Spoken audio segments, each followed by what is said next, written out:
प्रभु तेरी वाणी जीवन की रोटी, नयनों की ज्योति, अंधेरा मिटाती।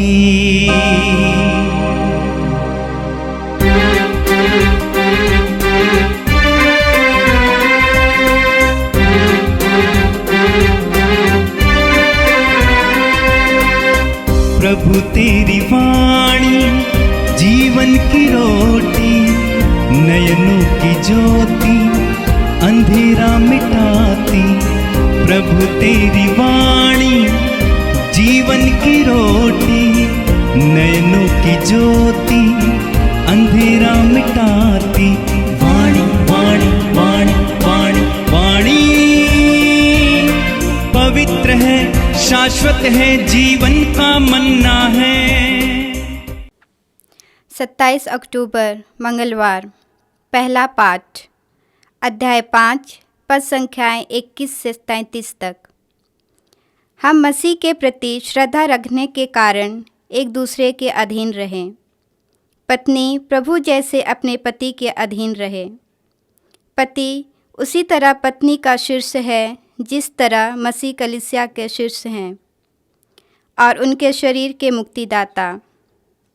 जिस तरह कलीसिया मसीह के अधीन रहती है, उसी तरह पत्नी को भी सब बातों पे अपने पति के अधीन रहना चाहिए। पतियों, अपनी पत्नी को उसी तरह प्यार करो जिस तरह मसीह ने कलीसिया को प्यार किया है। उन्होंने उसके लिए अपने को अर्पित किया है, जिससे वह उसे पवित्र कर सके और वचन तथा जल के स्नान द्वारा शुद्ध कर सके, क्योंकि वह एक ऐसी कलीसिया अपने सामने उपस्थित करना चाहते थे जो महिमामय हो, जिसमें ना दाग हो, ना झुर्री और ना कोई दूसरा दोष, जो पवित्र और निष्कलंक हो। पति अपने पत्नी को उसी तरह प्यार करे मानो कि वह उसका अपना शरीर हो। कोई भी अपने शरीर से बैर नहीं रखता, उल्टे वह उसका पालन पोषण करता है और उसकी देखभाल करता रहता है। मसीह कलीसिया के साथ ऐसा करते हैं क्योंकि हम उनके शरीर के अंग हैं। धर्म ग्रंथ में लिखा है, पुरुष अपने माता पिता को छोड़ेगा और अपनी पत्नी के साथ रहेगा और वे दोनों एक शरीर हो जाएंगे। यह एक महान रहस्य है। मैं समझता हूँ कि यह मसीह और कलीसिया के संबंध की ओर संकेत करता है। जो भी हो, आप लोगों में हर एक अपनी पत्नी को अपने समान प्यार करे और पत्नी पति का आदर करे। यह प्रभु की वाणी है। संत लूकस के अनुसार पवित्र सुसमाचार, अध्याय 13, वाक्य 18 से 21 तक। यीशु ने यह कहा, ईश्वर का राज्य किसके सदृश है? मैं इसकी तुलना किससे करूं? वह उस राई के दाने के सदृश है जिसे एक मनुष्य ने लिया और अपनी बारी में बोया। वह बढ़ते बढ़ते पेड़ हो गया और आकाश के पक्षी उसकी डालियों में बसेरा करने आए। उन्होंने फिर कहा, मैं ईश्वर के राज की तुलना किससे करूं?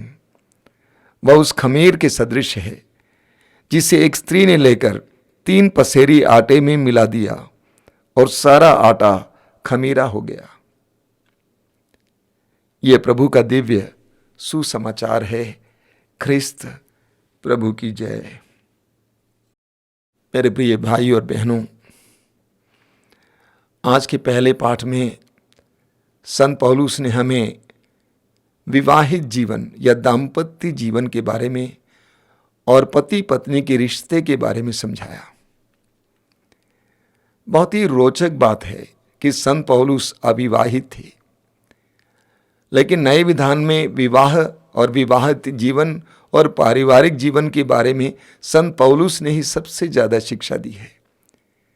चाहे वो एफेसी अध्याय 5 हो, पहला कुरिन्ती अध्याय 7 हो, कोलोसी अध्याय 3 हो और अन्यत्र भी हो, पौलुस ने विस्तृत रूप से दाम्पत्य जीवन, विवाहित जीवन, पति पत्नी का रिश्ता, पारिवारिक रिश्ते के बारे में समझाया है।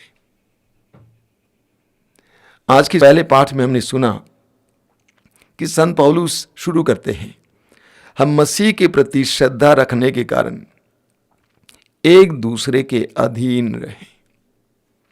वाक्य 21, हम मसीह के प्रति श्रद्धा रखने के कारण एक दूसरे के अधीन रहें। बहुत सुंदर बात है।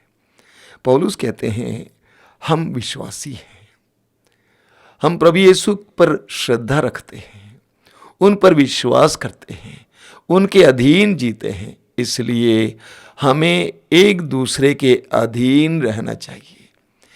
पारिवारिक जीवन के सफलता का रहस्य सुनिए, एक दूसरे के अधीन होना। पति पत्नी के अधीन, पत्नी पति के अधीन, बच्चे माँ बाप के अधीन, कभी कभी माँ बाप बच्चों के अधीन।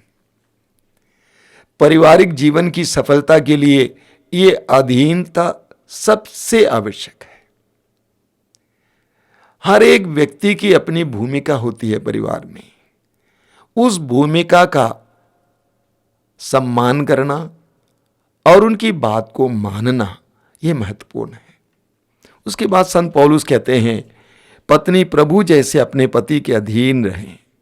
पति उसी तरह पत्नी का शीर्ष है जिस तरह मसीह कलीसिया के शीर्ष हैं और उनके शरीर के मुक्तिदाता। जिस तरह कलीसिया मसीह के अधीन रहती है, उसी तरह पत्नी को भी सब बातों में अपने पति के अधीन रहना चाहिए। कभी कभी कुछ नारियां इस वचन से क्रुद्ध हो जाती है, कहती है संत पौलुस नारियों के विरुद्ध है। बिल्कुल नहीं है। संत पौलुस कहते हैं परिवार की सफलता के लिए पत्नी को पति के अधीन होना आवश्यक है। लेकिन आगे संत पौलुस समझाते हैं कि पति को क्या करना चाहिए। ध्यान से सुनिए, संत पौलुस कहते हैं पतियों अपनी पत्नी को उसी तरह प्यार करो जिस तरह मसीह ने कलीसिया को प्यार किया है, उन्होंने उसके लिए अपने को अर्पित किया है। अब मुझे बताइए, क्या आसान है अधीन होना या अपने आप को अपनी पत्नी के लिए अर्पित करना? कठिन है ना। तो संत पौलुस नारियों के विरुद्ध नहीं है, पतियों से कहते हैं कि आप अपनी पत्नी को उसी तरह प्यार करो जिस तरह मसीह ने कलीसिया को प्यार किया और उसके लिए अपने आप को अर्पित किया। यानी पतियों को बताया जा रहा है कि आपको अपनी पत्नियों के लिए और अपने परिवार के लिए अपने आप को अर्पित करना है, बलि चढ़ाना है। आगे इसी बात को समझाते हुए पौलुस कहते हैं पति अपनी पत्नी को उसी तरह प्यार करें मानो कि वह उसका अपना शरीर हो। बहुत सुंदर। पति को अपनी पत्नी को अपने शरीर जैसे प्यार करना चाहिए। आगे पौलुस कहते हैं कोई भी अपने शरीर से बैर नहीं रखता, कोई भी अपने शरीर से बैर नहीं रखता, उल्टे वो उसका पालन पोषण करता और उसकी देखभाल करता रहता है। उसी तरह पतियों को अपने पत्नियों के साथ करना है। दुर्भाग्य की बात है, विशेष करके हमारे देश में कुछ जगहों पर पत्नियों के साथ दुर्व्यवहार होता है। पत्नियों को साधन समझा जाता है, काम करने के एक दासी जैसे समझा जाता है। कपड़ा धोने वाली, खाना पकाने वाली, पैर दबाने वाली, उसको पति प्यार नहीं करता है। उसके जीवन की कठिन परिस्थितियों में, विशेष करके जब उसको हर महीने अपने धर्म क्रिया से गुजरना पड़ता है, पति समझता नहीं है। 2-3 बच्चों को संभालना पड़ता है, पति समझता नहीं है। बच्चों को संभालना उसका काम है, नहलाना उसका काम है, खाना पकाना उसका काम है, कपड़ा धोना उसका काम है। पौलुस कहते हैं पति अपनी पत्नी को उसी तरह प्यार करें मानो कि वह उसका अपना शरीर हो। कोई भी अपने शरीर से बैर नहीं करता, उल्टे वो उसका पालन पोषण करता है और उसकी देखभाल करता रहता है। एक पति को पत्नी के साथ ऐसा व्यवहार करना चाहिए। पौलुस की शिक्षा बहुत ही हृदय स्पर्शी है। विशेष करके हमारे भाइयों को और बहनों को, पति पत्नी दोनों को इन शिक्षाओं को बार बार पढ़ने की आवश्यकता है। आगे संत पौलुस कहते हैं पुरुष अपने माता पिता को छोड़ेगा और अपनी पत्नी के साथ रहेगा और वे दोनों एक शरीर हो जाएंगे। विवाह के बाद पति पत्नी अलग अलग नहीं है, वे एक हो जाएंगे। प्रभु यीशु स्वयं कहते हैं मत्ती अध्याय 19:6 में कि जिसे ईश्वर ने जोड़ा मनुष्य अलग ना करे। वे एक शरीर हो जाएंगे, वे अलग नहीं है। पति का अलग पत्नी का अलग नहीं है। पति का अपना अलग फ्रेंड, पत्नी का अलग फ्रेंड नहीं है। बैंक अकाउंट नहीं है। मैं एक बहन को जानता हूं, शायद ऐसे हजारों बहनों की कहानी होगी, जिसका पति सरकारी नौकर है, अभी रिटायर हो गया। करीब 29 या 28 साल बीत गए उनके विवाह के। आज तक उस बहन को नहीं मालूम उसके पति को कितना तनख्वाह मिलता था या आज कितना पेंशन मिलता है। ये कैसा परिवार है, कैसा दाम्पत्य जीवन है। वे एक हो जाते हैं, अलग नहीं है। एक शरीर, पति का शरीर पत्नी, पत्नी का सिर पति, एक शरीर। कोई भी जानबूझकर अपने शरीर को दुख नहीं देता है, और कोई भी अपने शरीर के किसी भी अंग को दुख दे तो समूचे शरीर पर इसका असर पड़ता है। जो पति अपनी पत्नी के साथ बुरा करता है उसका असर उसको स्वयं भोगना पड़ता है। जो पत्नी अपने पति के साथ बुरा करती है उसको स्वयं उसका नतीजा भोगना पड़ता है। कितनी सुंदर शिक्षा संत पौलुस ने दंपतियों को दी है। और आज के सुसमाचार में प्रभु यीशु ईश्वर के राज्य के विस्तार के बारे में बताते हैं। हम जानते हैं कि संसार के राज्य कैसे विस्तरित होते हैं, कैसे उसका विस्तार होता है, युद्ध के जरिए, सेना के जरिए, लड़ाई के जरिए। लेकिन प्रभु यीशु कहते हैं ईश्वर का राज्य इस तरह नहीं विस्तरित होता है। ईश्वर के राज्य के विस्तार की तुलना प्रभु यीशु दो चीजों से करते हैं। एक है राई के दाने से, दूसरा है खमीर से। दोनों छोटी छोटी चीजें हैं। राई का दाना कितना छोटा होता है, लेकिन प्रभु कहते हैं एक किसान उसको मिट्टी में डालता है, रोपता है, वो फूटता है, अंकुरित होता है, छोटा पौधा बनता है, धीरे धीरे बढ़ते बढ़ते एक बहुत बड़ा झुरमुट बन जाता है। पेड़ का मतलब वहां के लिए झुरमुट है, बड़ा सा पेड़। राई का दाना बहुत छोटा था, आज वो एक बहुत बड़ा पेड़ बन जाता है। उसी तरह खमीर बहुत कम है, लेकिन उसको डाला जाता है, वो पूरे आटे को खमीरा बना देता है। ईश्वर के राज्य का विस्तार इस तरह होता है। हम लोग इस दुनिया में आजकल के जमाने में देखते हैं बटन दबाया पंखा चलने लगा। हमारे जीवन में भी हम इसी तरह चाहते हैं, जल्दी जल्दी में सब करना चाहते हैं। विशेष करके कलीसिया के अधिकारी और कलीसिया में जो महत्वपूर्ण स्थान रखते हैं उनको इसको बार बार पढ़ना चाहिए। ईश्वर के राज्य का विस्तार उस तरह नहीं होता है जिस तरह हम विस्तारित करना चाहते हैं। ये मत भूलिएगा, इतनी बड़ी कलीसिया का निर्माण या सृजन 12 प्रेरितों से हुआ था। 12 प्रेरित। प्रारंभिक कलीसिया सताई गई थी, सतावट में, अत्याचार में रहते हुए इतना विकसित हो गई। प्रारंभ बहुत छोटा है। हमारे आश्रम में आज हजारों लोग आते हैं। ये आश्रम हजारों लोगों से जुड़ा हुआ है, लेकिन शुरुआत कैसी थी? बहुत छोटी सी।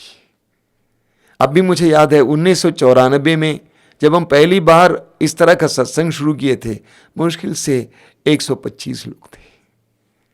1995 में हमने पहला शेड बनाया था, अब भी मेरे पास उसकी तस्वीर है, मुश्किल से 150 175 लोग थे। आज वो हजारों में है, या यूं कहूं लाखों में है। इस तरह ईश्वर के राज्य का विकास होता है। हमारे परिवारों में भी इसी तरह ही ईश्वर के राज्य का विस्तार होगा। लोग बहुत ज्यादा पीड़ित हैं, परेशान हैं, हमारे बेटे हमारी बेटियां ऐसे हैं। होगा आपके परिवार में ईश्वर के राज्य का विस्तार इसी तरह होगा, इसी तरह राई के दाने की तरह, खमीर की तरह। लेकिन इसके लिए हमें विश्वास, भरोसा और सहन शक्ति की जरूरत होती है। ईश्वर के राज्य के विस्तार के लिए हमें विश्वास, भरोसे और सहन शक्ति और प्रार्थना की जरूरत होती है। किसान के अंदर वो होता है, उसके अंदर प्रतीक्षा करने की क्षमता होती है। एक छोटा सा बीज बड़ा पेड़ बनेगा। हमारे अंदर भी ऐसी प्रतीक्षा करने की एक क्षमता होनी चाहिए। हमारे परिवार का भी परिवर्तन होगा, समाज का परिवर्तन होगा, लेकिन हमें छोटे से प्रयास करना है। लगन, प्रार्थना, भरोसा, विश्वास। प्रभु यीशु इन उदाहरणों और दृष्टों के द्वारा हमें समझाते हैं, ईश्वर के राज्य के लिए प्रयास करो, परिश्रम करो, मेहनत करो, प्रार्थना करो और सहन शक्ति बनाए रखो। निरंतर लगन के साथ प्रयत्न करो। आइए हम प्रार्थना करें। प्रभु यीशु, तेरे पवित्र वचनों के लिए हम धन्यवाद देते हैं, तेरी शिक्षाओं के लिए धन्यवाद देते हैं। परिवार के बारे में संत पौलुस के जरिए तूने हृदय स्पर्शी शिक्षा दी है। धन्यवाद यीशु। तूने ईश्वर के राज्य के विस्तार के बारे में भी बहुत हृदय स्पर्शी संदेश दिया है। धन्यवाद यीशु। हमें इन संदेशों को ग्रहण करने की कृपा दीजिए, इन पर मनन करने की कृपा दीजिए। हे प्रभु यीशु, इन वचनों को सुनने वाले मेरे भाई बहनों को आशीर्वाद दीजिए। आज का दिन उनके लिए स्वतंत्रता का दिन हो, बंधनों से आजादी का दिन हो। उनकी भी आंखें खुल जाएं और तेरी अच्छाई को देखने में वे समर्थ हो जाएं। आमीन। प्रभु तेरी वाणी जीवन की रोटी, नयनों की ज्योति अंधेरा मिटाती। वाणी वाणी वाणी वाणी वाणी पवित्र है, शाश्वत है, जीवन का मन्ना है।